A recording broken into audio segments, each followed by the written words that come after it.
Hello and welcome to The Table. Hosted by Planet Pulse Pacific, this podcast series explores the hidden cost of our food. This is a supplementary full-length interview from the Edible Empire series. For the full story and context surrounding this conversation, we encourage you to listen to the 6 main episodes. We're your hosts, Ben, Neil and Emma, with Kelly on editing. Connecting from across the globe, we would like to take a moment and acknowledge the traditional custodians and the millennia of stewardship. We honour their deep, ongoing connection to lands and environments that we discuss throughout the series. Let's begin. Professor Harriet Friedmann is Professor Emerita of Sociology at the University of Toronto, based at the Munk School of Global Affairs and Public Policy. She has contributed to inclusion of food and agriculture in world systems analysis. With an academic career spanning more than 4 decades, Harriet is a pioneering food systems theorist whose work on food regimes traces how global supply chains and agri-food power structures were historically formed. In recent years, she has focused on the ways that people, plants, and animals organize themselves in new and changing landscapes to reconnect growing and eating to reshape biocultural landscapes. Professor Friedmann, a warm welcome to the show. Thank you. On your website biography, you write that you first entered the unnamed realm that became agri-food systems in the 1970s by studying the historical emergence of a world wheat market. What drew you to food systems and essentially understanding power, capitalism, and global inequality? What a good question.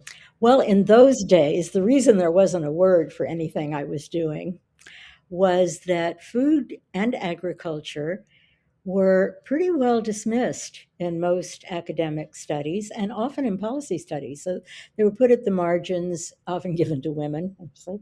But mainly the agriculture and supplies side was thought to have been solved if only we can get production up. You just put more chemicals in, get more productivity per person by simplifying the land, having simple crops you can measure that way. And I'm editorializing here. It was if you could get more production up, then you would solve the food problem. It was just distribution then.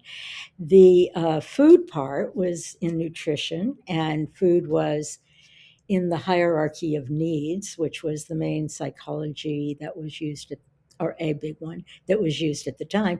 It was at the bottom. So you had to solve that, and then you could get to the higher ones, which were thriving, and all of that in between a few things. So it wasn't all that interesting. It was thought to be solved. Oh, how I got into it, because I didn't think it was that interesting either, honestly, although I always loved to eat, and I grew up in an incredibly rich culinary world in Louisiana, is that I was a student and I was involved in the anti-Vietnam War politics in the 1960s at the University of Michigan. And I was a student of Eric Wolf, brilliant anthropologist who did a bunch of things. Europe and the People Without History would be the main text I would point people to, but he hadn't written it yet. And I was involved in organizing teach-ins. And to me, the intellectual puzzle was, why was the U.S. in Vietnam? Like, I couldn't see in terms of the theories of imperialism, right? About why countries went for raw materials, for various things. I couldn't see it. And so I thought I would set up a very scientific study of the kind I would criticize now, which was to do a comparative study. So I did Cuba and the Philippines, both exporters of sugar, very similar colonial history, Spanish, and then American informal empire. And then they had revolutions in 1898 and in 1960s. And in one case, in Cuba, both of the revolutions succeeded. And in the case of the Philippines, they failed. So I thought, this is a really great scientific study. And what I discovered, well, first, there's some obvious things. Philippines was something that you might call feudal, maybe not. Anyway, landlords and peasants. Cuba was completely industrialized, mechanized, unionized, Um, so so there it was. But what I discovered was that the there was no such thing as a market. There was no international sugar market. That all the sugar in the world was decided in the main importing countries, how much, from where, and at what price. So the US decided what would come from Cuba and the Philippines. England decided what would come from Jamaica. I can't remember what all. I was more interested in the American side. France from Mauritius and, their former colonies or still existing colonies. And they were deciding it in their national, the US had a sugar quota. It was set in Congress every year. And it said all that. That's how it could get into the conflict it did with Cuba, which I became very interested in, but I didn't write about after this undergraduate thesis. So what I realized is there wasn't a world market. And if there wasn't a world market, I wondered what people were talking about when they talked about world markets. So I decided to do a PhD to find out. And I also decided that by the middle of the 20th century, that sugar was not going to be the most interesting. And it wasn't even all that different by that point. It became different later, but I don't know. But so I decided that wheat was intrinsically important and that I could track the emergence of a world wheat market by looking at the convergence of prices from different trading centers, and none of it was organized that way. It became that way in the 1920s. There were international organizations that tried to kind of keep imports and exports in some kind of balance. But at that point, there certainly wasn't, and that this world wheat market emerged around 1870, if you track those prices. And so that was interesting. So I thought, well, I'll just look at it as a social science question, like who's doing what, where, how, with whom, with what money, all of that, like who's financing, all of that kind of stuff. So I wrote this thesis on the world wheat market, the emergence of a world wheat market, and the rise and fall. I mean, I think what is really interesting about the food regime approach for me is that it looks at history to try to understand why we are where we are today. And some of the other content that we're looking at in this podcast is things like oil palm, which has a very long history. People might be aware of it today. A lot of consumers are. But actually it's been in our food system for an incredibly long time. My family was working for multiple generations in the Lever Brothers at Port Sunlight, and both in soap and in food. And it was the Lever Brothers who got the access to palm in the Belgian Congo, as it was then. And I mean that's an incredibly long period of time ago. And I wonder if you've got any perspective on oil palm in particular, or some of these foods that have been part of globalized supply chains for a long time, and how that fits into your thinking. Right. Well, I think I would like to start with sugar and then say palm oil is kind of the other bookend because palm oil really became crucial in a way it is now to the food system only in the 1990s. It wasn't, I mean, I understand, yes, it was a colonial crop used for other things, just like cotton was a colonial crop used for other things. I don't think anybody ate it except in one novel, Catch 22. But anyway, so yeah, let me start with sugar and say that was the first major food. If we were to write it again, the food regime story, we wouldn't number them, or if we did, the first food regime would be the sugar regime because it started with invading African countries and taking the young people out if they could, or paying people to bring them to the coast in order to enslave them and transport them to the slave colonies. And the US was not a big deal In Louisiana, there's still sugar. You can still see it, but it came late, and it was not the biggest one. It was the Caribbean, Brazil. It's that kind of climate. And the sugar, what it did was it became the major source of accumulation, as well as the slave trade. The two together were a package.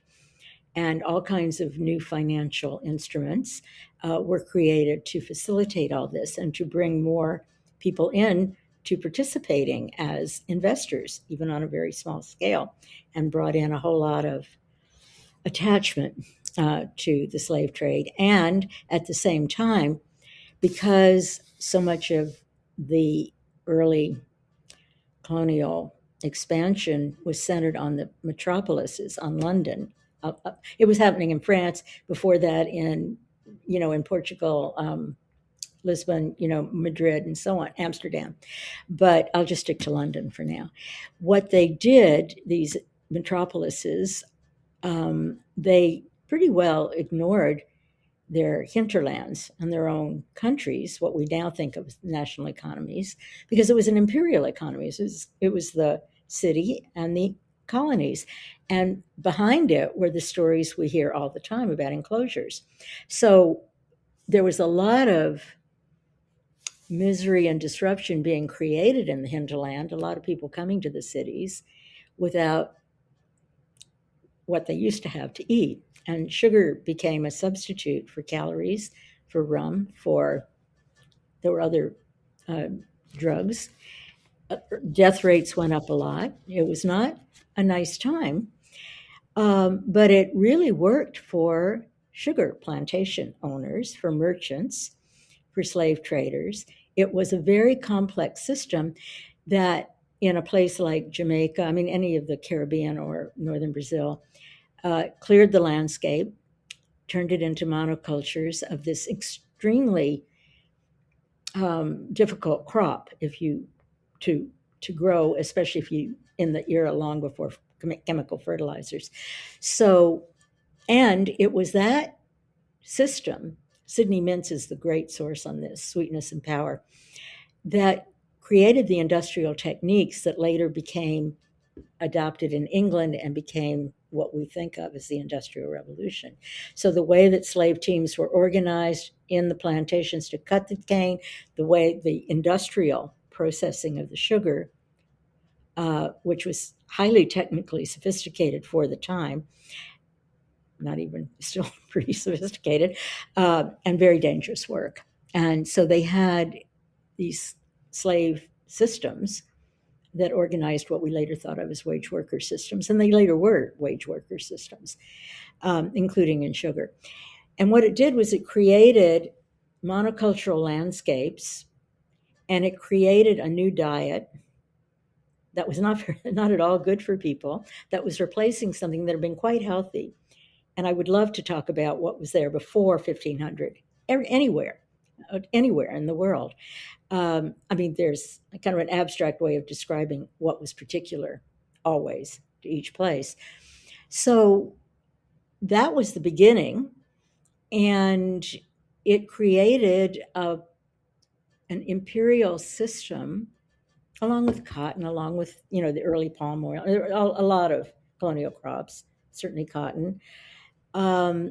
It created the international division of labor we like to see, the specialization of places in particular crops that were very simplifying of the landscape, and replaced what was there before, usually very complex cultures and ecosystems. Get to palm oil. We're going to skip now several centuries. The sugar was at like 16th century peak, I think, maybe 17th. And then it's 1990s, we get to palm oil. Now, why would palm oil be grown on a vast scale? Well, first of all, what happened? They took it out of, as you say, these West African villages where it was a long part of the farming and long part of the diet and the culture. So not only was it there for cooking, but it was palm oil and part of celebrations, and it varied from the Congo to other countries, or what we now think of as countries in West Africa. And it was part of their farming system. So there'd be a palm plant, a palm tree there, and there would be the vegetables and there would be the animals. And, it was a mixed farming system, as any sustainable farming system is, I would argue. So somebody had the bright idea to transplant it, just like sugar had been transplanted, by the way, from Asia to these other places that were the new colonial suppliers of the empires. Just like that, they transplanted palm trees into vast plantations, displaced the people, displaced the tropical forests that were there. Now, why did they do that? Now, sugar is kind of, I'm not sure it was actually an explanation, but to say there were people consuming the sugar and there were people trading the sugar and making a lot of money on it. Now, why was that so in the 1990s for palm oil? It's because in the meantime, in all those centuries, well, all those decades really, after World War II, when the chemicals and the machines got into agriculture and really deepened the monoculture, when later, by genetic technologies came in, but that wasn't particularly important for palm oil. Might be now. So what happened is these complex food systems grew up with industries that hadn't existed before. All the fabulous, Kellogg's, and Kellogg started just doing cereal, but I forget what they're called. The big food industries, Nestle. I don't know. Nestle started as a colonial company, but all of these food industries became the dominant ones, and so farmers, whoever remained, and the big monocultural producers were now supplying raw materials to the industries, and the industries were selling to increasingly supermarkets.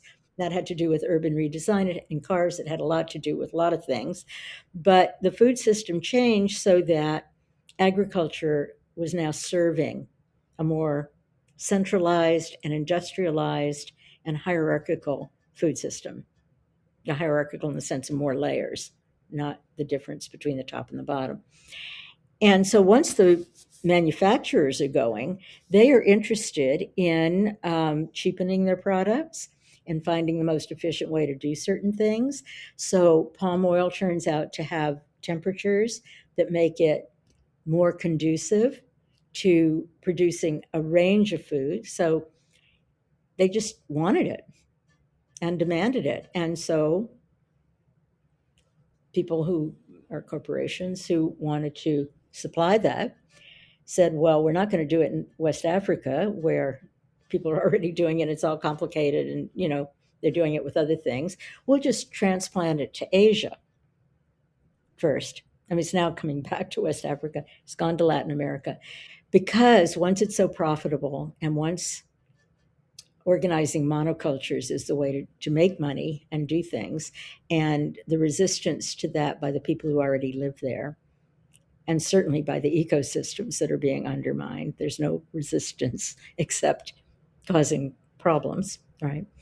It just made it easier. And so palm oil turned out to be a very convenient crop for industrial food, or what I call edible commodities. So do you think that has continued to evolve now and that we're potentially now seeing a corporate food regime? Do you think it's become that? Are the corporations now the new power players in the system? Well, that's what Phil McMichael thinks. And, or I'm not sure what he thinks today. That's what he has thought in recent stuff he's written. The problem with that formulation is it leaves out the states. And so I'm going back there, and this is the argument I have with him. Because the rules of the system that determine what's profitable and what's possible and what's not possible are created in what are now very complicated state and interstate systems that work through the monetary system. The Latin American countries had already become formally independent, but they were caught in first the gold standard and then the monetary system of the dollar.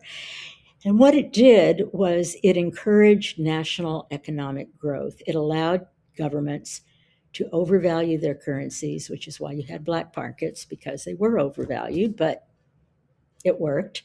And it allowed all these new independent governments to do certain things. And what they wanted to do was industrialize. This was the new goal. And they didn't care that much about their farmers. What they wanted was peace and, good government. They didn't want too much disruption, but they were okay with people leaving the countryside and coming to cities. We have this nice word, urbanization, for that. And the reason was that they wanted cheap labor. And then we can get into how the food system itself worked through the subsidies of wheat, which is where I started this part of what I was doing. We can do that, and it changed the diet of people again toward wheat, even when it hadn't been. And if it had been, the farmers who were already producing wheat, like in North Africa, couldn't compete because it was coming in this industrially produced, highly subsidized way. This is not about food regimes, but I guess it is, because food is at the center of everything, and it usually gets hidden, right? How it is. So I can't talk about certain things about food without talking about the monetary system. The monetary system also allowed the US to create food dependency in many parts of the world. This is some of the stuff I'm best known for, of looking at the way that, for reasons having to do with internal politics, the US decided to subsidize its farmers in a particular way that caused it to buy at a higher price than a notional market price or anything the farmers could get otherwise, to buy their wheat and some other crops too, but wheat became the main thing. And that meant the government of the United States was holding vast quantities of wheat in storehouses. It was not a good look to just destroy it, which would have been probably the most efficient way to solve that problem, because what that was doing was depressing world prices. And so they were in this vicious cycle where the farmers couldn't get enough prices. Just that was decided, agreed legislatively. So fixed prices were set higher than that. They had to, despite trying to open trade and everything else, they had to set import controls on wheat, because if the US government is buying wheat at a higher price than anybody else, everyone in the world is going to send it there. So it's going to make this problem worse. So they did do that. And they excluded agriculture from international trade agreements. That's why the World Trade Organization tried to bring in the Agreement on Agriculture in 1995. So the US was caught in this cycle, and the best thing to do with it turned out to solve, lots of birds with one stone or whatever. They could give or loan in notional currencies wheat to all kinds of countries. And that created a food dependency and a pressure on agriculture, even not only of wheat, of anything else. Like in Peru, where people are eating potatoes, if you can buy cheaper wheat and people are moving to the cities for all kinds of reasons, they start doing that. And so you create a more complex set of exchanges, which open up to a further deepening of the break between what's produced in a place and by people and by a culture and what's eaten there. And so once you do that, then prices determine everything, and governments are determining prices. I mean, really, it looks like corporations are, and sure, they are, but they're doing it within a framework that's set by the rules of the system. And many of those rules are not, certainly at this point, in any moment of crisis, they're not ones that governments want anymore. They just don't know what to do with it. Everybody's caught in it. You've really lifted the lid on such a seemingly complex system that I would say any of our listeners wouldn't know anything about. If there were to be a takeaway message for our listeners who might be curious about our food systems, the way they're developed today, what would that be? Okay, I would say the food system creates problems and then offers to sell solutions. So it creates the problems by breaking all of these connections between people and the land, and then those have to be solved one way or another, or the possibility is there to try to solve them for money. Last I looked, there were 10,000 items in some supermarkets. I think there are probably more now. I can't even find my way around. It's too much. And you can't tell things apart, and anything can fit with anything else. Whereas something that's working, a culture that's working, and a landscape that's working have specific interconnections that are not infinitely substitutable, though they can change and do change. They can even change in big ways, but they have to be in specific ways that reconstitute or work within the existing relations. So that's the problem. The problem of the food system and of these long supply chains and all of that, and of industrial substitutions, is that all of it becomes just stuff to pick and choose and put together in whatever way will make money. And that doesn't have anything to do with cultures or the land necessarily. What's wrong with it right now simply is it breaks real ties between people and land that have constituted cultures for most of human existence. So every culture has some agronomic complementarity between these three elements, and it also is the complementarity for the cuisine and the diet, the health of the people. So the culture is comprised of both of those things. Whether you're a farmer or not, you live in a world that produces things in this way and allows the soil to regenerate, allows the forests or waterways or all the other parts of the ecosystem to continue or to even get better, maybe.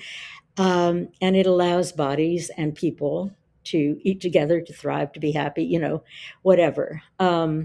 So if you, and there are different ways this happens, depending on the ecosystem, but it happens everywhere.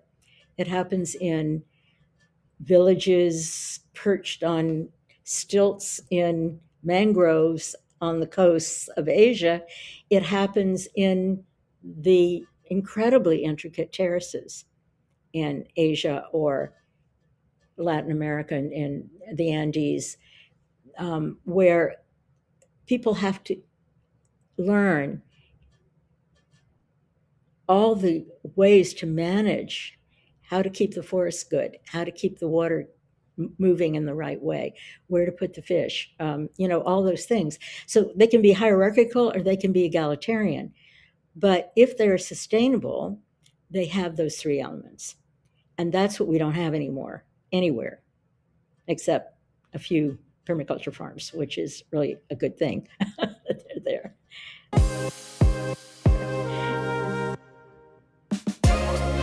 Professor Harriet Friedmann, it has been an absolute privilege to have you on the show. It's so much we have learned from this. So we really thank you for the incredible work you have done and for this phenomenal lesson that we've just listened to. So thank you so much for your time and coming onto the show.